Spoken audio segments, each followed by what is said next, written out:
Namaste, sir. Welcome to this. Namaste. Yes, namaste. Welcome to Sameeksha.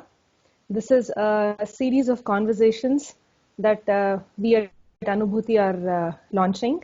And we plan to do these, have these conversations with musicians, scholars, and experts where they share their experiences, insights, and perspectives about culture, about arts, and about our knowledge systems. And this one being the first in the series, today I'm very happy and also feel privileged to be doing this conversation with you. I feel very honored. Thank you very much. Yeah, basically we wanted to do a face-to-face conversation, but because of this lockdown, it is, this is the only option we have to do a Skype call. So anyway, before we start, I would like to just formally introduce you to our viewers. Of course, you don't need any introduction, but just for the benefit of our viewers, I would just like to give a quick introduction. Shri Ranganatha Chakravarthi is a very senior artist in the field of Carnatic classical music. He is a Ghatam Vidwan who's been performing for several decades now. He is one of the prime disciples of the great Vidwan, Shri T.A.S. Mani sir. He is also a very successful corporate professional who's an electronics engineer and who has held very high positions in companies like Myco, Continental, and we are extremely happy to have him today in this conversation. And I look forward to a very engaging and enlightening conversation with him. Welcome again, sir. Thank you very much. So I think we can begin. We all know that you grew up under the best musical and cultural influences. You come from a very illustrious family, and I hear that your grandfather was a Sanskrit scholar, and your mother, Srimati B.V. Sita, was an accomplished musician herself. So tell us about how this background helped you in making what you are today, and also, generally tell us what you feel about, does culture have a role to play in the making of a Carnatic musician, in the life of a Carnatic musician? What do you feel about it? As for my background, I think that's the only reason I became involved in music. It came naturally to me, so I feel extremely blessed to have had such a good heritage. My mother, of course, was a very respected musician in those times, and I grew up sitting with her on stage behind her and listening to her concerts. And right from a very young age, my attention used to be always focused on the Mridangam. So I grew up sitting beside a lot of eminent Mridangam Vidwans and subconsciously absorbing the nuances of Mridangam. So that was a great fortune for me. My mother, of course, was a big influence, and I used to also sit with her when she was teaching music to her students. I really regret that I didn't get enough time to learn local music from her because of her premature demise. But I think it would have made a big difference to my musical career as well if she had lived longer and I could have learned local music from her. And her father was also a huge influence on me. He was very well versed in both English and Sanskritam and in Kannada. And he was one of the founder members of the Malleshwaram Sangeeta Sabha. Oh, wonderful. He was a lifetime committee member of the Malleshwaram Sabha, and he was a big influence in a lot of ways, not only in terms of music, but in many other aspects. So that's so much about my background. And of course, I was fortunate to become a disciple of T.A.S. Mani sir when I was just about 12 years. And yes, these are sad moments that he has just left our midst a couple of weeks ago. Yes, yes, yes. But it's a long association of 45 years with him that has stood me in good stead. All this has made a huge difference. Interesting. The next question that you posed about culture. What role does culture have to play in Carnatic music? My answer would be that music itself is culture. Music is a form of culture, and by definition, Wonderful. culture is a manifestation of the human intellectual achievement, collective achievement. It represents higher taste, excellence in the higher forms of learning. In that respect, Carnatic music lies on the highest pedestal in terms of culture. Exactly, exactly. If I can just interrupt here, I remember when I did a lecture at the Florida Gulf Coast University a few years ago. I was addressing the students in the Department of Music, and I was supposed to give a lecture on Indian music. And I just, when began, I just put an open question saying, what comes to your mind when you think of Indian music? And the answer that I got from most of them was, they said culture. This is a unique aspect of our music, which is probably not present in the musical systems of other countries. That is something we need to be proud of. We need to recognize it first, and we need to be proud of it, so that we can preserve it. We can justifiably be proud of our Yes, culture, yes, our yes. heritage in the form of Carnatic music. And culture basically is what sets apart the human being from other creatures. So, Exactly. as the saying goes, you're well versed in Sanskrit. Sahitya Sangeeta Kalavihinaha, Sakshat Pashuhu Pucha Vishanahinaha. Vishan.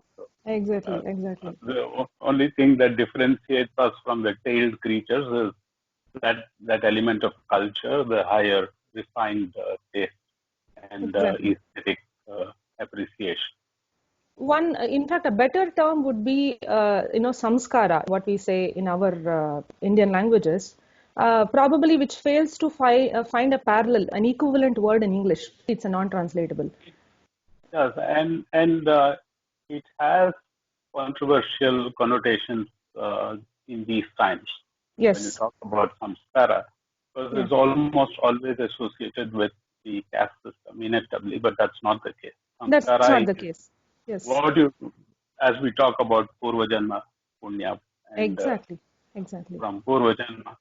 So this is what is really samskara, what we bring together with our Very, very true. mind, which is embedded in our gene. So this is Very true. necessary. That leads me to what I was going to say. We are very, very fortunate to be able to appreciate Carnatic music, because not only performing Carnatic music, even appreciating, being a Rasika, the Rasikatva of Carnatic music also calls for the samskara which you referred to, because not Correct. everybody can appreciate it. So therefore, we have a big differentiator in our system, in our heritage, which is Carnatic music, and it definitely occupies the highest pedestal in terms of what we call culture. Wonderful. Coming Wonderful. to the Coming to your question about what is the role of culture in making a Carnatic musician, we have to address the other definition of culture, which is an accumulation of habits. Mm. Are we Right. still connected? A Yes, yes, message yes. saying we lost the connection. I can hear you, sir. Please go ahead. Correct. So the culture actually, another definition of culture is a collection of habits. So habits become second nature. So forming the right habits is what leads to culture. That is why culture is representative of whole society. It's not only one individual. So it's how a group of people behave, or a group of communities behaves, or a whole society behaves. And these, there are certain norms which are defined by what we call a culture, norms and traditions and beliefs and habits and laws which apply to every society. And Carnatic music is governed by the most exalted norms. Yes. We have it has been passed on from generation to generation. Culture is also transferred from generation to generation. It is therefore the continuum is required, and the continuum of the good habits that lead to that culture, to the perpetuation of Carnatic music, is also very, very much essential. And to take a few examples, typically we associate with Carnatic musicians a spiritual, religious bent of mind, very austere habits, Guru Bhakti, the dedication, commitment to sadhana. These are all some principles which are very, very important. They are all cultural aspects and which are absolutely essential for making a good Carnatic music. Yeah, but nowadays you see a narrative which goes about saying that music has nothing to do. It's an art. It's basically an art form. So look at it only as an art. So don't give it a spiritual tag. Don't give it a religious tag. A musician need not have these, the qualities that you mentioned now. So what do you have to say about it? As long as you're a good artist, if you can play Kalyani, if you can sing Kalyani well, or if you can sing Yedukala Kamboji well, that's all it needs. You need to be trained. It's a skill. You acquire the skill and then you present it. That's all about it. Nothing more than that. So what do you have to say about that? I think it's a matter of individual opinion. But by and large, what do you see? What are the traits that you see commonly among the majority of Carnatic musicians? There is an underlying element of bhakti which translates into humility. And I feel humility is the bedrock of our culture, of our Carnatic music culture. And there is no getting away from it. If we have inherited this legacy of our music over so many generations, so many centuries, we have to also inherit the good habits, good traits, behaviors, which have helped to perpetuate this music and preserve it for posterity. And it's our duty to pass it on to posterity in the way that it should be passed on. Exactly. So that is my opinion. It is, of course, there is a lot of debate on this, but I think the other opinion is in a relative minority, and is today happily.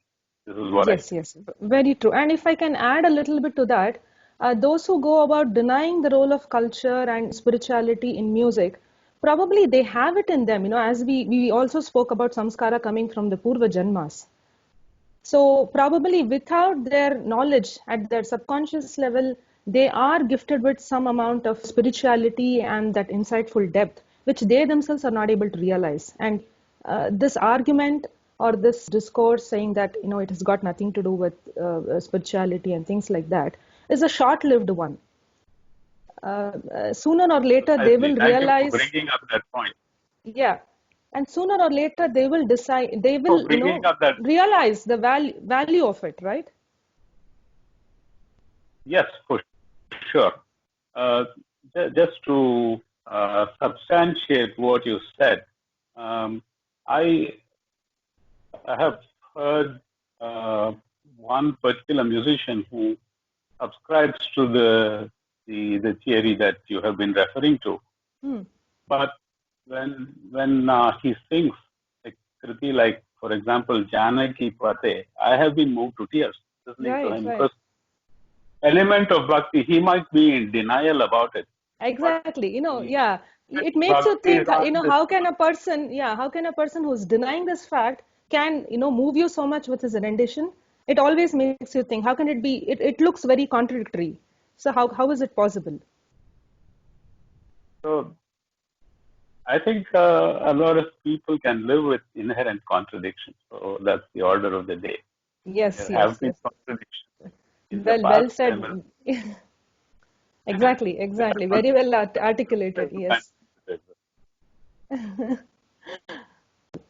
So that takes me to my second question. We were talking about the role of culture and samskara, and you mentioned that even to be able to listen to Carnatic music and to appreciate it, one must have the necessary element of samskara.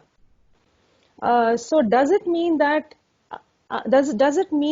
our music is limited to a niche audience? And does it mean that our music is not meant for the masses? And we are creating a divide there, and we are drawing a line saying that, oh, you are not fit to, appreciate Carnatic music. You are not good enough for that. Are we saying that? Carnatic music is meant for a niche audience. I would say yes. I would say yes, and so be it. Okay. There are so many forms of art and culture which belong to niche audience. Right. Beethoven is meant for a niche audience. Very Van true. Gogh is meant for a niche audience. So I think that's the nature of culture, and that is why it belongs to certain sections of societies. They have their respective cultures, and as we said, the samskara element is so important not only for Carnatic music but probably for any other form of art or culture. I I regret also not being able to appreciate Western music. So does that mean that Western music has to reach out to the masses? It cannot, because I am not equipped to appreciate. Correct. So Correct. it is esoteric. Music is esoteric. That's why I feel very fortunate that I'm at least able to appreciate Carnatic music. And there are other people who are blessed with other gifts for appreciating better things in life. Culture is not only about Carnatic music, but we are proud of our inherent, of Wonderful. our culture. Wonderful, wonderful. That was very well articulated. And yes, yes, yes. So does it mean that there is no scope for popularizing Carnatic music and making it reach out to a larger audience, you know, increasing its fan base? Is it not possible at all? Would you say that? Or is it not required at all? I am not too sure I know the answer for this, but the fact that we have the music has been passed on from generations, from even before the Trinity, and we are still able to receive and perform it and absorb it in the form that it is today. Maybe it has undergone some changes, it has undergone some modifications, some variations, but still, music as it was postulated, as it was practiced 300, 400 years ago, we are still able to appreciate, perform, and teach to the next generation. So I feel there will always be an audience for this. There will always be a set of performers, a set of students who will be interested in the music. It comes naturally. I would like to take a few examples. When prodigies like Mandolin Srinivas and Shashank were born, or today Ramana, take Kumar Of course. himself for that matter, prodigy. Nobody went seeking these people. They just rank forth. Yes, The yes, yes. our system produces these geniuses, and Exactly, exactly. this is how it has been sustained over the centuries. So we don't have to worry about going and propagating it with missionary zeal. I don't think that is really required, because if people find value in it, they will naturally get attracted. And if it is 1% of the population, it's still fine. They will carry the tradition forward. So I am really one who doesn't worry too much about popularizing our music, about spreading it to the masses. I think it will be sustained over the centuries. Right? And this has been proven time and again from generation to generation. There have been giants of music of the past who have been very skeptical, who have been very worried about whether music will be sustained, and they have been proven wrong. and this will go on. I don't Very, think very, very insightful. Yes. I don't think we should make a concerted effort to take our music to the masses. It will happen by itself if they really feel attracted. For one thing, you cannot thrust it upon anybody.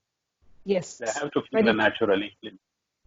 Yes, that's 100% true.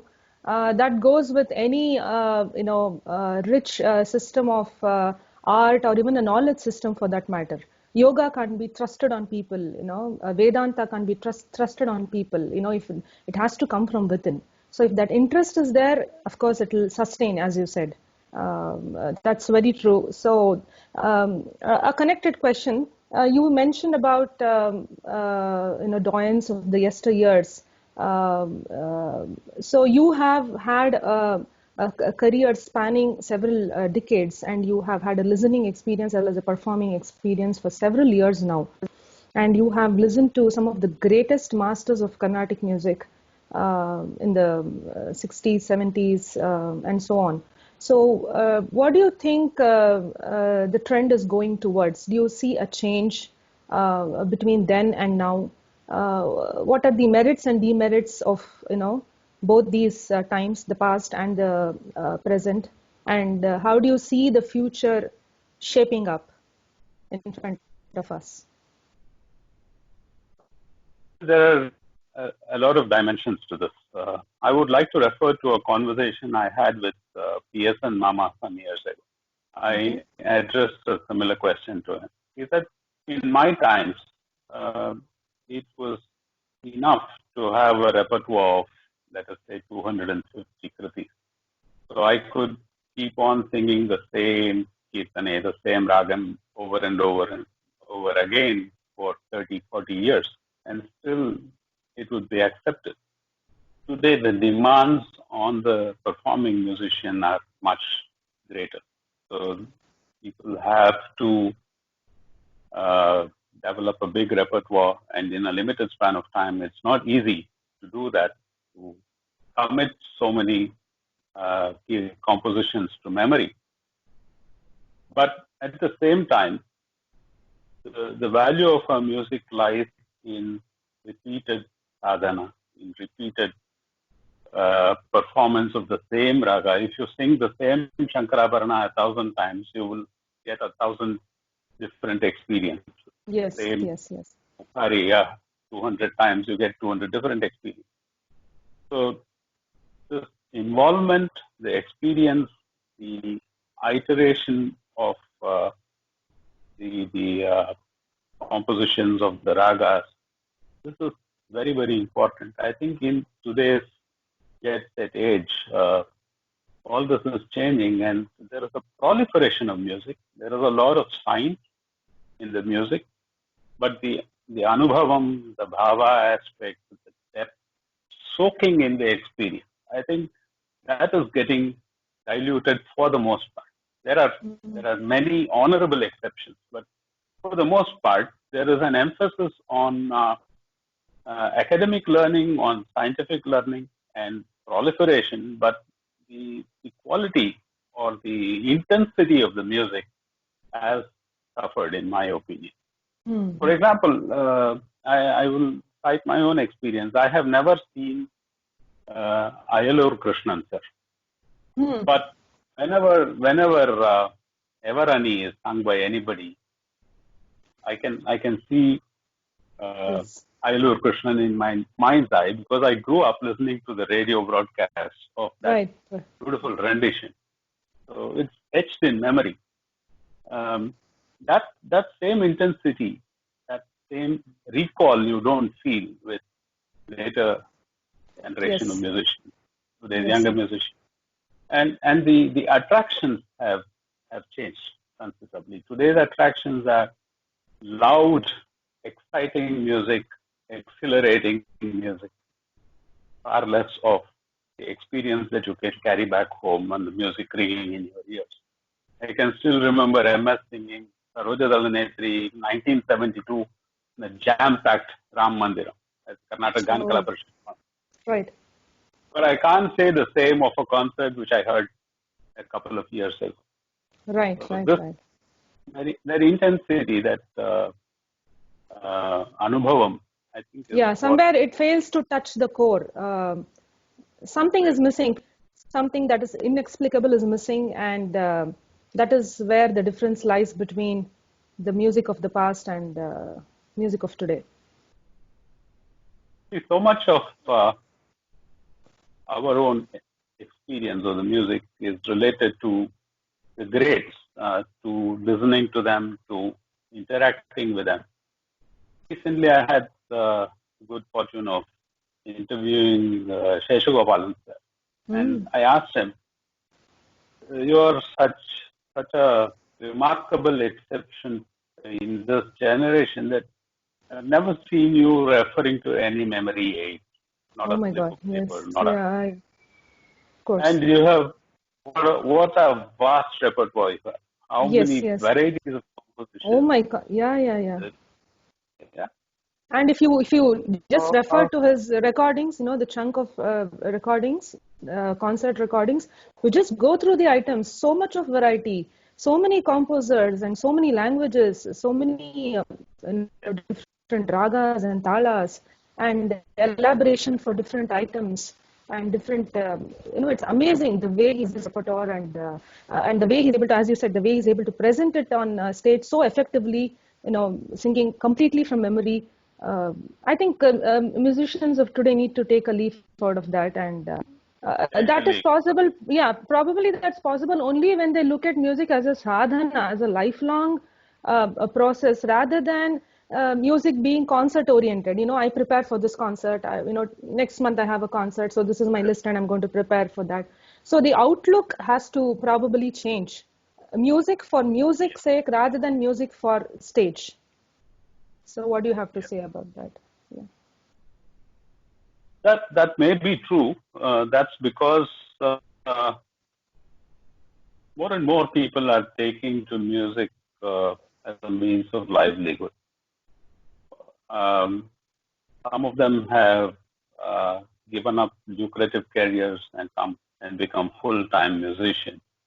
So there is always the urge to to be successful concert performers. This is inevitable, but that should not be at the cost of the quality of the music, of the quality of the experience, and the continuous learning process. So I was going to say what Shesh Gopalan's answer was. He said, I never bothered to take notes of whatever was taught to me. I used to first commit it to memory and then prepare the notes so that in case I needed to refer to the notes, I could do Yes, that. yes. Ours is But basically Karana Parampara, right? So Shruti. yes, We never exactly, exactly. we never wrote down anything. It was all passed down in oral tradition, Guru Shishya Parampara. That is the That is a bedrock of major our civilization. change Yes, yes. because you can take down the basic notations, but when Sahityam is even with so many sangatis, so many variations. If you take the Pallavi, there are kirtanas where the Pallavi is rendered with 8 or 10 different variations. By the Right, time you come to the Anupallavi, it's already 2 or 3 minutes into the concert. So many variations, so many iterations are produced. right, You can't take notes for all that. You could right, do right. recording in the modern age. You can't take notes. The sangatis have to be imbibed, they have to be heard and registered in the mind and reproduced. Right, You right, can't right. you can't depend on memory aids for Right, right, right. No, as a music. follow-up question, since you mentioned about recording, as a follow-up question, what do you think is the role of technology, with these recording gadgets that we have?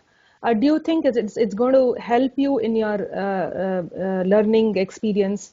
Is it going to aid, or is it a disturbance? Is it going to bring down your experience of learning and internalizing music that is taught to you by your guru? How do you view that?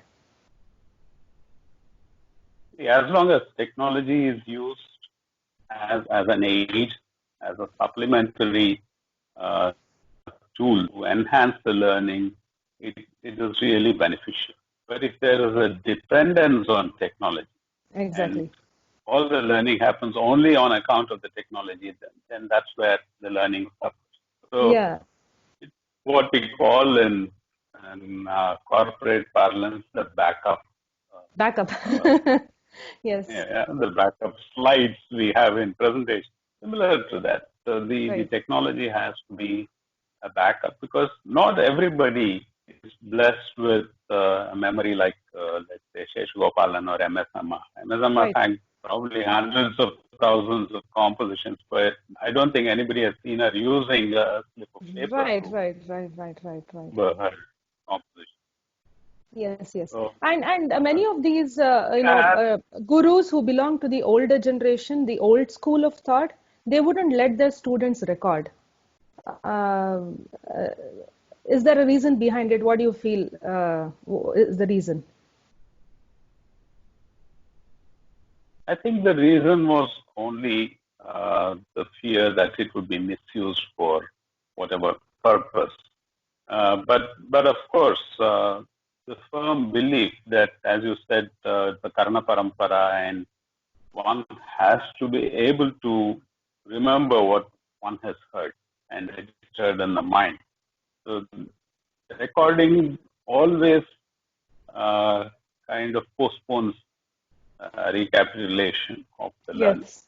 This is Yes. precisely Yes. what Shesh Gopal was referring to. He would never postpone recapitulating what he had done. That is Right. so important, and in our kind of music, so very important. And it's not only the music. I'm amazed by the memory of a lot of spiritual leaders who are able to recite from the Vedas, from the Prabandhas, from the Upanishads, enormous amount of uh, knowledge.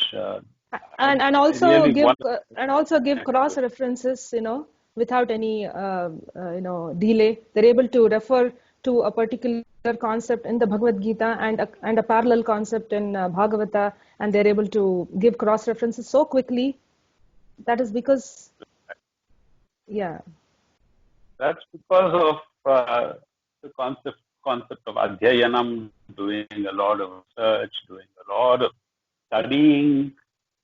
It's required. It involves a lot of effort and a lot of determination to do that. Yes, So yes. one other thing is, when does this happen? If you start at the age of 20 or 25, that's when the retentive powers of the brain have already begun to decline.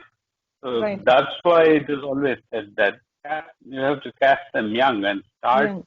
music for whatever, whether it is the scriptural things or the cultural things. Start at an early age, 6 or 7 or 8 years, when learning by rote, learning by repeating becomes so much easier. So Correct. that's one of my perpetual regrets, that I missed out on learning a lot of things in those years when I could have retained them in memory. So now there's the opportunity to learn so much more. There are so many avenues through which you can learn, especially the electronic media. But what I read now, I forget in half an hour. The retentive power Yes. is, Yes. is Yes. Yes. Yes. comes with age, and that's why it's so important to start young, and that's also an important contributor to the perpetuation of our culture. Wonderful. Wonderful. Um, thank you so much, sir, for that, for a very engaging and insightful conversation. You shared so many of your deep insights about various aspects relating to our culture and music. And I have many more questions, and we will have a conversation again in our part two. So thank you so much, and I will see you soon. Yeah. Namaste, sir.